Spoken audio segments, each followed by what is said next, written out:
आइए, good morning to all of you students. आइए आज हम लोग अध्याय 1 के अगले टॉपिक संसाधन और विकास के बारे में जानते हैं। किसके बारे में? संसाधन और विकास के बारे में जानते हैं। ये टॉपिक है संसाधन और विकास। कौन सा टॉपिक है? संसाधन और विकास। टॉपिक पर हम लोग जानते हैं कि संसाधन को कैसे विकास किया जाए। ठीक है, संसाधन को कैसे विकास किया, मतलब संसाधन और विकास दो अलग अलग हैं। तो संसाधन हमारे विकास में कैसे अपना जो है रोल निभा रहा है उसके बारे में हम लोग जानेंगे। आइए जानते हैं। प्राकृतिक संसाधन विकास के मूल आधार है। प्राकृतिक संसाधन विकास के मूल आधार है, क्योंकि कृषि, खनन, निर्माण तथा ऊर्जा क्षेत्र में उत्पादन बड़े तौर पर प्राकृतिक संसाधनों पर निर्भर करता है। ठीक है, ये जितने भी खनन का काम किया जाएगा, कृषि कार्य किया जाएगा, ये पूरे के पूरे किस पर निर्भर हैं? प्राकृतिक संसाधन पर निर्भर हैं। ठीक है, अगर मान लीजिए कृषि कार्य आप कर रहे हैं, आपके पास पर्याप्त भूमि नहीं है, तो आप कृषि कार्य भी उतने पर्याप्त रूप से तो नहीं कर पाएंगे। लेकिन एक चीज है कि पर्याप्त कृषि भूमि है, पर प्राकृतिक रूप से मानसून हवाएं अगर हमारे भारत में न आए, अगर भारत में वर्षा न हो, तो क्या कृषि करना संभव है? बिल्कुल नहीं। ठीक है, खनन तो आप कर लेंगे। मान लीजिए खनिज निकाल लिए, लेकिन खनिज को उपयोगी बनाने के लिए क्या हमारे पास टेक्नोलॉजी उपलब्ध है? अगर नहीं है तब भी आप विकास नहीं कर सकते। इसलिए हमें जो है ये खनिज के साथ साथ विकास की प्रक्रिया दोनों को एक साथ जोड़ करके चलना पड़ेगा, ताकि ये खनिज का यानी संसाधन का रोल कहाँ कहाँ पे अपना योगदान है। ठीक है, चलिए देखिए आगे। अर्थव्यवस्था मतलब आप जानते हैं रुपए पैसे के, है ना। अर्थव्यवस्था के अन्य क्षेत्र भी विभिन्न स्तरों पर प्राकृतिक संसाधनों पर ही निर्भर होते हैं।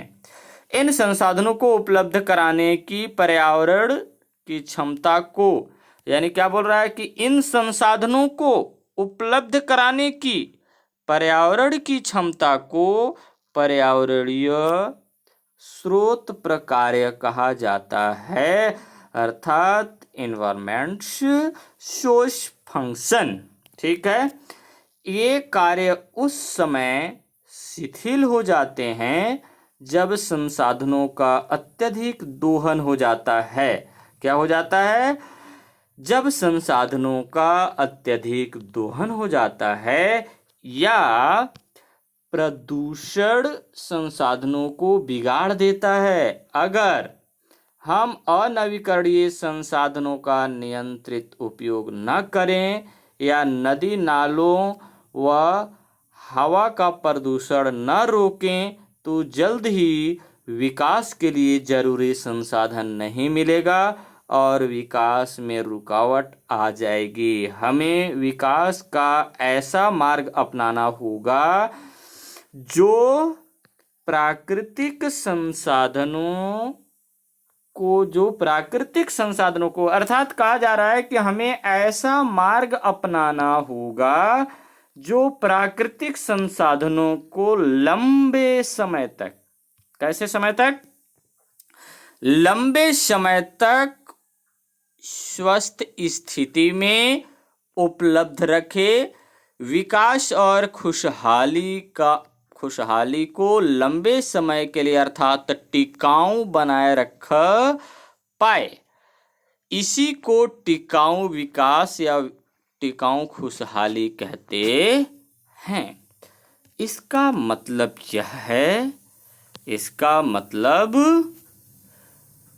यह है कि विकास और प्राकृतिक पर्यावरण के बीच विरोधाभास हो, यह जरूरी नहीं है।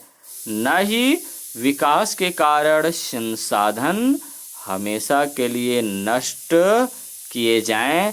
अगर हम अपने पर्यावरण को बेहतर समझें तो हम विकास के लिए टिकाऊ प्रबंधन भी कर सकते हैं। स्वाभाविक सी बात है कि अगर हम प्राकृतिक चीजों को अगर अनुकूल स्थिति में उपयोग करें, उसका अत्यधिक दोहन ना करें, तो स्वाभाविक सी बात है कि ये टिकाऊपन ही होगा। देखिए क्या है कि आप उतने धुआं निकालिए, उतने कार्बन डाइऑक्साइड निकालिए, उतने कार्बन मोनोऑक्साइड निकालिए जितना कि वनस्पति उसे एब्जॉर्ब कर सकें, पचा सकें और हमें ऑक्सीजन दे सकें। लेकिन यदि आप आवश्यकता से ज़्यादा अगर ये प्रदूषित गैस अगर फैक्ट्रियों के माध्यम से, अन्य अन्य चीज़ों से, गाड़ी मोटर से अगर बढ़ाएंगे, तो स्वाभाविक सी बात है कि ये उनकी आवश्यकता से ज़्यादा हो जाएगा और जो पेड़ पौधे की पत्तियां हैं वो ऑटोमेटिक जो है धीरे धीरे पीला पड़ने लगेंगे और ध्रुवीय प्रदेश के बर्फ भी पिघलने लगेंगे। और बर्फ पिघलने लगेंगे तो समझ जाइए कि वो बर्फ जैसे ही पिघलेंगे तो ध्रुवीय प्रदेश का बर्फ पिघलेंगे और विषुवत-रेखीय प्रदेश का जो छोटे छोटे द्वीप हैं वो द्वीप डूबने लगेंगे और द्वीप पर के लोग भी डूबने लगेंगे। और धीरे धीरे अगर इसी तरह से प्रक्रिया जारी रहे तो एक दिन ऐसा समय आएगा कि पूरा पृथ्वी जलशाही हो जाएगा, यानी पूरा पृथ्वी डूब जाएगा, जो कि हम भी विलीन हो जाएंगे। ठीक है, तो इसलिए प्राकृतिक संसाधन का उपयोग बहुत अच्छे से करना चाहिए ताकि इसका नुकसान कम हो, है ना। ठीक है, तो चलिए आगे बात करते हैं। पर्यावरण वैज्ञानिकों ने इसके लिए पर्यावरण को शुद्धिकरण क्षमता, यानी पर्यावरण वैज्ञानिकों ने इसके लिए पर्यावरण की शुद्धिकरण क्षमता या सिंक कैपेसिटी की अवधारणा विकसित की है। ठीक है, पर्यावरण में इतनी क्षमता होती है कि एक सीमा तक प्रदूषण किया जाए तो वह उसे समाहित करके हानि रहित कर सकती है। ठीक है, उदाहरण के लिए अगर हम बहती नदियों में घरेलू कचरा बहाते हैं तो नदी के जीव जंतु उन्हें अपना भोजन बनाकर पचा लेते हैं। ठीक है, और फिर से पानी उपयोग करने लायक बना रहता है। अगर हम अत्यधिक मात्रा में नदी की क्षमता से अधिक गंदगी प्रवाहित करें तो साफ पानी वाली नदी गंदा नाला बन जाएगी। आज हमारे प्रमुख शहरों के पास बहने वाली नदियों का यही हाल हो रहा है, जैसे यमुना नदी, है ना। यही नहीं, आज हम नदियों में कई ऐसे तत्व डालते हैं जिन्हें पचाने की क्षमता नदी में नहीं होती है।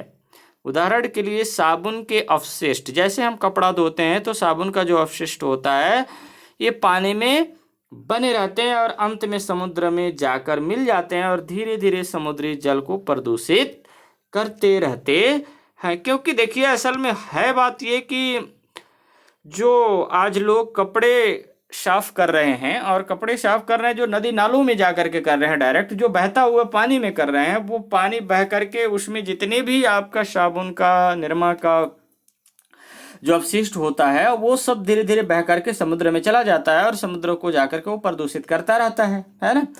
गांवों में आगे बात करते हैं। गांवों में लकड़ी से जलने वाले चूल्हे और फैक्ट्री से निकलने वाले धुएं की तुलना करें तो चूल्हे से निकलने वाला धुआं की मात्रा नवीकृत होने की सीमा से कम होती है।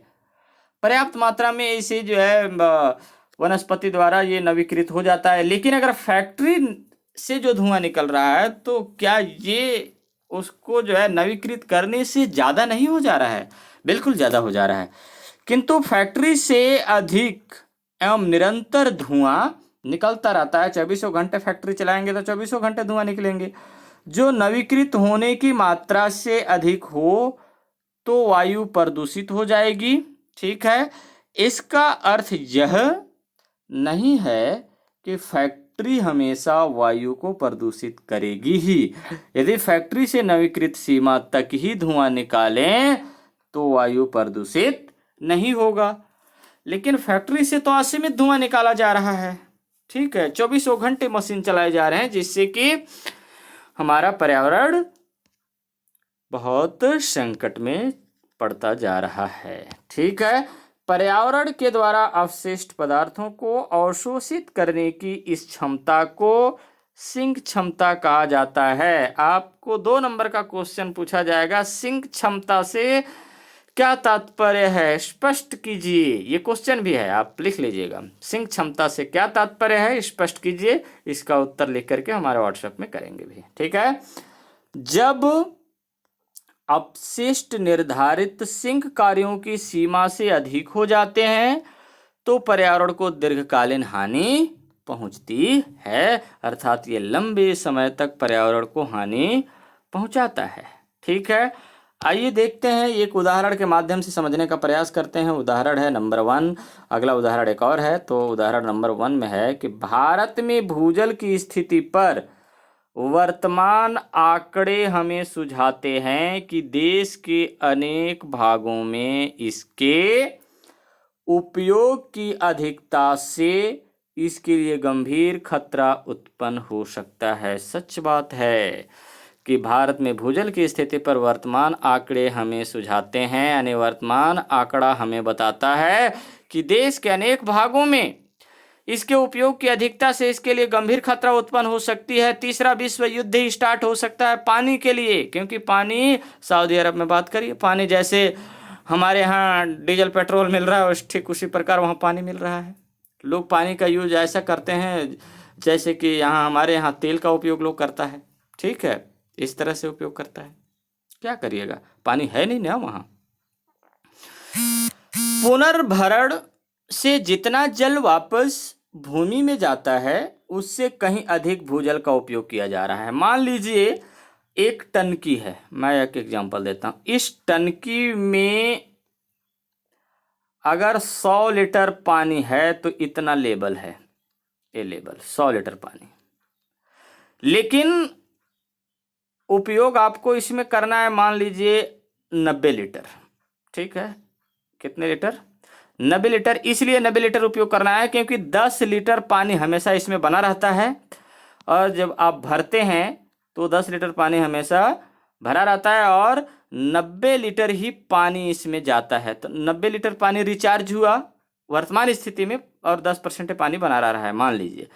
और अगर आप यहाँ से पानी 90 लीटर की जगह आप अगर 95 लीटर उपयोग करेंगे तो आप बताइए कि ये जो 10 लीटर का जो लेवल बना रहा, ये लेवल कहाँ चला जाएगा? ये नीचे चला जाएगा। तो आपका जो बोर है वो तो यहीं तक था, 10 लीटर जहाँ दिखा रहा था वहीं तक था, ठीक है।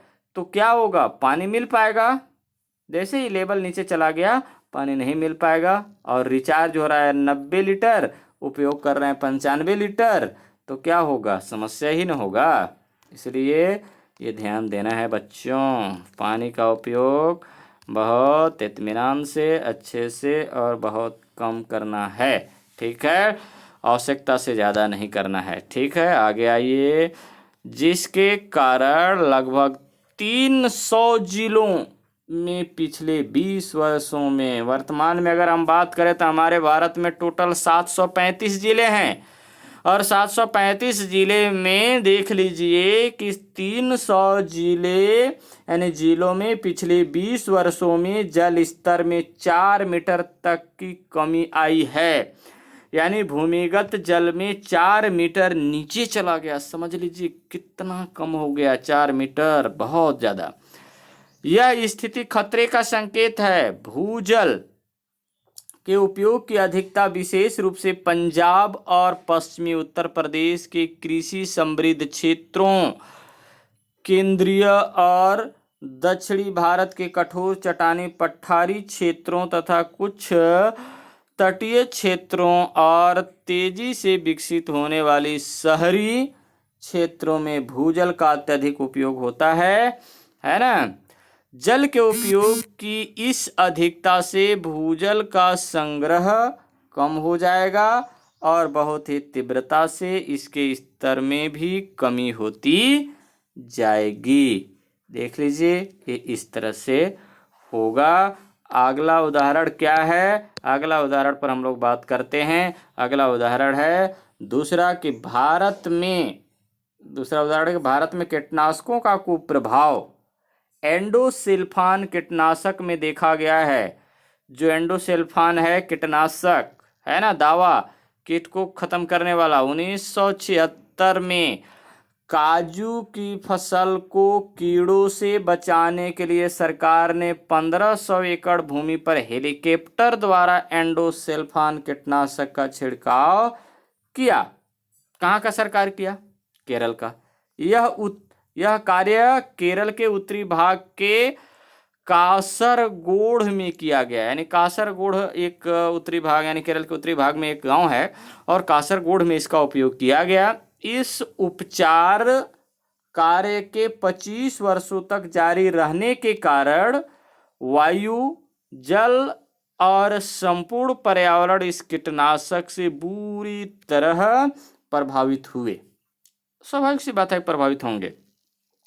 आपने इसी अध्याय में जो ये कार्सन महोदय जी का जो बात था पर्यावरण में, जो कि पक्षियों का जो आवाज़ नहीं आ रहा है, चहचहाहट नहीं आ रहा था, कीट पतंगे सब, मधुमक्खियाँ सब जो भुनभुना रहे थे वो सब खत्म होते जा रहे हैं, क्या था? वही कीटनाशक का ही तो प्रभाव था, लगातार रासायनिक दवाओं का उपयोग, है ना। इसके परिणाम स्वरूप 11 ग्राम पंचायतों के लोगों में 11 ग्राम पंचायतों के लोगों में मुख्य रूप से कृषि श्रमिकों में गंभीर स्वास्थ्य समस्याएं उत्पन्न हुई। कैसी समस्याएं उत्पन्न हुई? गंभीर स्वास्थ्य समस्याएं उत्पन्न हो गई, यानी उसको बीमारी हो गया उन लोगों को।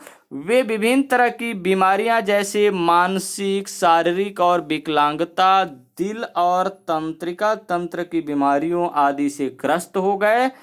यही नहीं, उसे पूरे इलाके में मछलियां, कौवे व अन्य पक्षियां, कीट पतंगे आदि में भारी कमी आई। कुछ वर्षों से न्यायालय के आदेश द्वारा इसके छिड़काव पर प्रतिबंध लगा दिया गया है और आज और सभी प्रभावित लोगों को सरकार की ओर से मुआवजा भी दी जा रही है। ठीक है, तो इस तरह से आपका ये टॉपिक को भी यहीं आज समाप्त करते हैं। लेकिन समाप्त करने से पहले आपको एक क्वेश्चन करना होगा, 1-2 क्वेश्चन बनाना होगा। एंडोसल्फान किसे कहते हैं? एंडोसल्फान का क्या उपयोगिता है?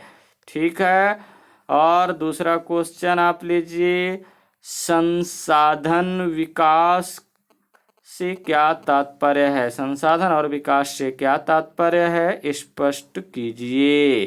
ठीक है, तो चलिए बस आज यहीं रखते हैं, बाकी अगले दिन बात करेंगे। ठीक है, तो धन्यवाद।